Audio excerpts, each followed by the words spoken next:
Film की starting दो लड़कियों से होती है जिनके नाम माया और दिनी थी और यह दोनों बहुत ही गहरी दोस्त थीं। माया और दिनी जकार्ता में एक ही जगह दो अलग अलग टूल बूथ पर काम करती थीं, लेकिन यह दोनों अपनी जॉब से बहुत ज़्यादा खुश नहीं थी क्योंकि इन्हें इस जॉब की बहुत ही कम सैलरी मिलती थी।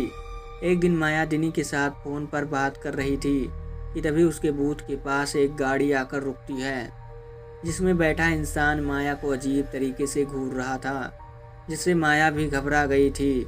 उसी समय बूथ पर एक ट्रक आने से वह गाड़ी वहां से चली गई थी। माया फ़ोन पर दिनी को बताती है कि वह वही आदमी है जो कई दिनों से मेरा पीछा कर रहा था। तभी माया की नज़र खिड़की पर पड़ती है जहां वह गाड़ी वाला आदमी खड़ा था। वह माया से पूछता है कि क्या तुम्हारा नाम रिहायु है, जिसके जवाब में माया कहती है नहीं, मेरा नाम तो माया है। फिर वह आदमी एक गांव हर जोसरी का नाम लेता है और माया से दोबारा उसका नाम पूछता है, मगर इस बार माया बहुत डर गई थी और वह डर के मारे खिड़की बंद कर लेती है। लेकिन वह आदमी एक तलवार लेकर माया की तरफ आने लगता है। अब माया अपनी जान बचाने के लिए बूथ से बाहर निकलकर भागती है, मगर उस आदमी ने उसे पकड़ लिया। वह उसकी टांग पर एक निशान ढूंढने लगता है। जब उसे निशान मिल जाता है तो वह उसे कट कर देता है। अब वह आदमी जैसे ही उसे मारने लगता है तभी वहां पुलिस आ जाती है, जिसे माया की दोस्त दिनी ने बुलाया था। कुछ दिनों बाद अब माया और दिनी मिलकर कपड़ों की एक शॉप चलाने लग गई थी, लेकिन इनका यह काम भी अच्छे से नहीं चल रहा था। अब माया दिनी को एक फ़ोटो दिखाती है जो उसके पेरेंट्स की थी। इस फोटो में एक घर भी दिख रहा था जो पहले माया के पेरेंट्स का था और उनकी मौत के बाद अब माया का हो गया था। दरअसल माया के पेरेंट्स की मौत माया के बचपन में ही हो गई, इसलिए वह उनके बारे में और अपने गांव के बारे में कुछ भी नहीं जानती थी। यह फ़ोटो भी उसे अपनी आंट के सामान से ही मिली थी जिसके साथ वह रहती थी, लेकिन अब माया इस दुनिया में अकेली थी क्योंकि उसकी आंट की भी मौत हो गई थी। माया को पैसों की बहुत तंगी थी, इसलिए वह अपने गांव जाकर उस घर को बेचना चाहती थी जहां का पता फ़ोटो के पीछे लिखा हुआ था। इसी फ़ोटो के पीछे माया का नाम रिहायु भी लिखा हुआ था। अब माया और दिनी हर दूसरी गांव जाने की तैयारी करने लगती हैं, लेकिन जाने से पहले माया को अपने कट से एक पर्ची मिलती है जिस पर किसी अजीब सी भाषा में कुछ लिखा हुआ था। माया अपने फ़ोन में उसकी पिक्चर क्लिक करती है। इसके बाद वह बस में सफ़र कर अपने गांव की तरफ जाने लगती है। बस में बैठे बैठे माया एक आदमी को पर्ची की पिक्चर दिखाती है तो वह उसे बताता है कि यह किसी बुरे इंसान द्वारा बनाया गया एक रक्षा कवच है जो आत्माओं को दूर रखता है। उसकी यह बात माया को बहुत अजीब लगती है और पूरे रास्ते में माया को 3 बच्चों की आत्माएं दिखाई देने लगती हैं। सुबह होने तक वह दोनों हर जोसरी गांव पहुंच गई थीं। इस गांव में ज़्यादा लोग नहीं रहते थे। अब वह दोनों एक घर के बाहर रुकती हैं। यह घर इस गांव के लीडर सप्तपदी का था, जहां उन्हें सप्तपदी की मां मिलती है। यह दोनों अपनी पहचान छुपाने के लिए उससे झूठ बोलती हैं कि हम दोनों स्टूडेंट हैं जो पपेट हिस्ट्री पर रिसर्च करने यहाँ आए हैं। इसके बाद रात बिताने के लिए माया अपने ही घर में जाती है जहाँ उसे अपने पेरेंट्स की बहुत सी फ़ोटो मिलती है। अब माया दिनी के साथ एक कब्रिस्तान में जाती है जहाँ उसके पेरेंट्स की कब्र थी, लेकिन उसकी कब्र के आसपास बहुत से छोटे छोटे बच्चों की कब्रें थी। रात को एक घर में एक औरत एक बच्चे को जन्म देने वाली थी। बच्चे के पैदा होते ही जो लोग खुश होने चाहिए थे वह सभी बहुत दुखी हो जाते हैं। फिर वहाँ गांव का लीडर सप्तपदी आता है और बच्चे को लेकर दूसरे कमरे में जाकर उसे मार देता है।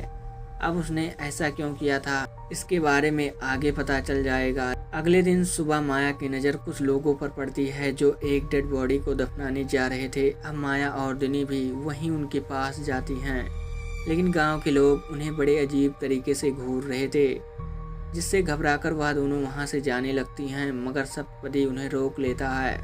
वह उन्हें अपने घर खाने पर इनवाइट करता है। इसके बाद दिनी वापस घर चली जाती है और माया गांव में खाने का इंतजाम करने जाती है। वह एक दुकान से खाना पैक करवाने लगती है। इस दुकान को एक रति नाम की लड़की संभाल रही थी। माया के पूछने पर वह कहती है कि यह घर शैतानी घर है। माया उसके मुंह से अपने घर और अपने परिवार के बारे में ऐसा सुनकर बहुत हैरान होती है। दूसरी तरफ माया के घर में दो लोग आते हैं। जब दीनी दरवाज़ा खोलती है तो वह लोग उसे वहां से चले जाने को कहते हैं। वह कहते हैं यह घर रिहायू का है जो इस समय शहर में रह रही है। दीनी रिहायू का सच जानने के लिए उनसे झूठ बोलती है कि मैं ही रिहायू हूँ। उसके इतना कहते ही वह दोनों उसे सप्तपदी के पास चलने को कहते हैं।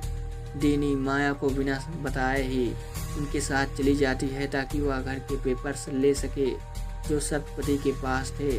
रास्ते में जंगल आने के कारण दीनी को उन पर शक होता है और वह जैसे ही भागने लगती है तो वह लोग उस पर वार करके बेहोश कर देते हैं। इसके बाद हम दीनी को एक जगह उल्टी लटकी हुई देखते हैं। तभी वहाँ सप्तपदी आता है और उसके पीछे पीछे सप्तपदी की माँ आती है और आते ही दीनी का गला काट देती है। फिर वह अपने बेटे से कहती है हमें जल्दी करना होगा। गांव में दो और औरतें बच्चों को जन्म देने वाली हैं। हम उन बच्चों की जान बचा सकते हैं। इसके बाद वह दीनी का खून एक बाल्टी में इकट्ठा कर जंगल में डाल देते हैं और सप्तपदी की माँ उसकी स्किन को पील कर उसे सुखाकर पेट बनाती है। उधर माया जब घर में आकर दीनी को पुकारती है तो वह उसे कहीं नहीं मिलती, जिसके बाद वह उसे पूरे गांव में ढूंढने लगती है।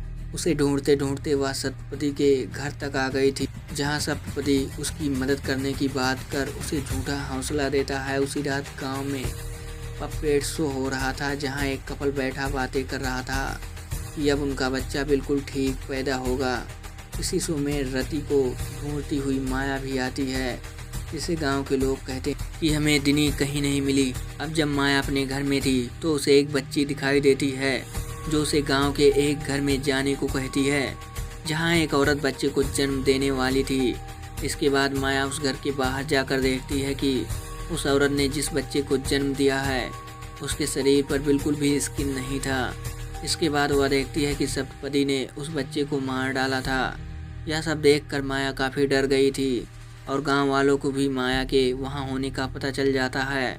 लेकिन जब वह उसे देखने बाहर आते हैं तो वहाँ उन्हें कोई नहीं दिखता, क्योंकि माया को रति ने छुपा लिया था। दूसरी तरफ सभी गांव वाले बच्चे के बिना स्किन के पैदा होने की वजह से काफ़ी हैरान थे। उधर रति अपने घर में माया को इस गांव का सच बताती है। वह कहती है कि इस गांव में एक श्राप है, 20 सालों से सभी बच्चे बिना स्किन के पैदा हो रहे हैं, इसलिए उन्हें पैदा होते ही मार दिया जाता है। फिर रति माया को उसके पिता के बारे में बताती है, जिसका नाम ओंग जो था।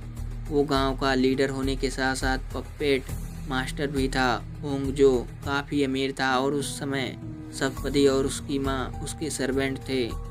ओंग जो की शादी इस गांव के सबसे खूबसूरत लड़की नाई से हुई थी। इनकी शादी के 5 साल बाद इनके घर एक बच्ची ने जन्म लिया था, जिसे गांव के किसी भी इंसान ने नहीं देखा था, क्योंकि वह बच्ची बिना स्किन के पैदा हुई थी। फिर कई सालों बाद वांग जो की बेटी को गांव वालों ने देखा, जो बिल्कुल ठीक थी और उसका नाम रिहायू था।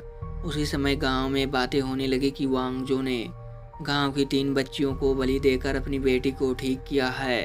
यह सारी बातें गांव में सप्तपदी फैला रहा था। फिर एक रात अचानक पपेट शो के बीचों बीच वांगजो अपने साथियों और अपनी पत्नी को मारकर खुद का भी गला काट लेता है। रिहायू की जान बचाने के लिए सप्तपदी की माँ ने उसे शहर में उसकी आंट के पास भेज दिया था। उसी के बाद से गांव में श्राप फैल गया था और सभी बच्चे बिना स्किन के पैदा होने लगे।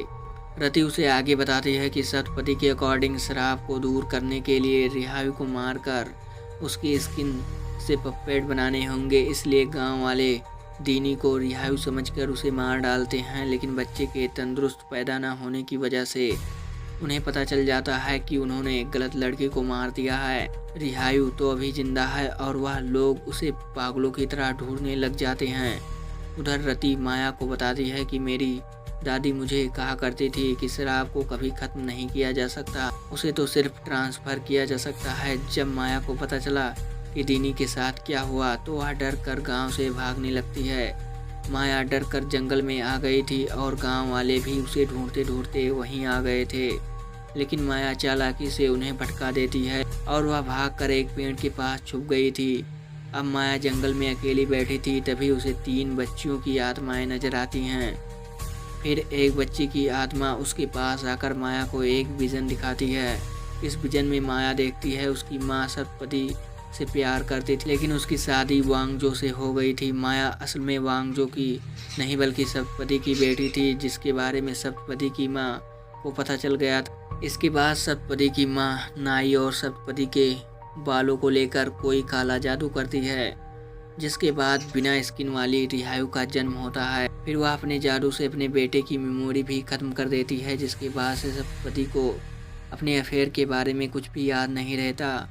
वांगजो अपनी बेटी को ठीक करने के लिए गांव की 3 बच्चियों को मारकर उनकी स्किन से पपेट बनाता है और उनके कंकालों को अपने घर की बेसमेंट में दफन कर देता है। इस प्रोसेस से उसकी बेटी तो ठीक हो गई थी, लेकिन उसे हमेशा उन बच्चों की आत्माएं नजर आती रहती थीं।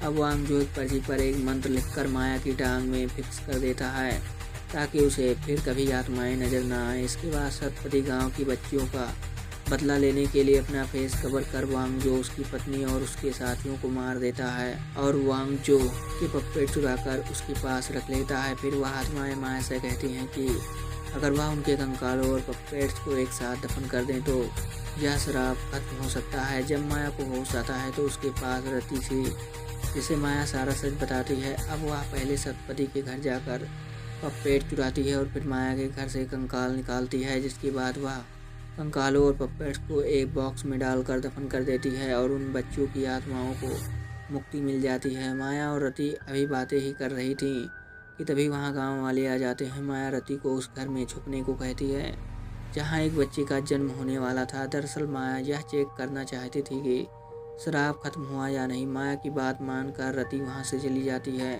और गांव वाले माया को पकड़कर उसे बेहोश कर उल्टा लटका देते हैं। जब माया को होश आता है तो वह अपने सामने खड़े सतपति को सब सच बताती है कि वह वांगजो की नहीं बल्कि उसकी ही बेटी है और यह श्राप तुम्हारी ही माँ ने फैलाया है। वह उसे यह भी बताती है कि तुम्हारी माँ ने जादू कर तुम्हारी सारी मेमोरी खत्म कर दी थी, इसलिए तुम्हें कुछ भी याद नहीं है। जब वह अपनी माँ से इसके बारे में पूछता है तो वह उसे खुद को मारने की धमकी देती है। उसी समय वहाँ रति नए जन्मे बच्चे के साथ आती है जो बिल्कुल ठीक था। अब शर्मिंदगी के कारण सतपति अपनी जान दे देता है और उसकी माँ भी खुद को मार लेती है। फिर रति माया को आज़ाद करती है और वह वहाँ से भाग जाती है। 1 साल बाद गांव में एक औरत माँ बनने वाली थी। जब वह शीशे में देखती है तो उसे सतपति की माँ की आत्मा दिखाई देती है, जिसे देखकर वह डर कर जोर से चीखती है। जब उसका पति उसे देखने आता है तो वह लहूलुहान हुई पड़ी थी। उसके पेट में उसका बच्चा भी नहीं था। हमें शीशे में देखकर पता चल जाता है कि सतपति की माँ की आत्मा उस अजन्मे बच्चे को खा रही थी। और इसी के साथ इस मूवी का यही एंड हो जाता है।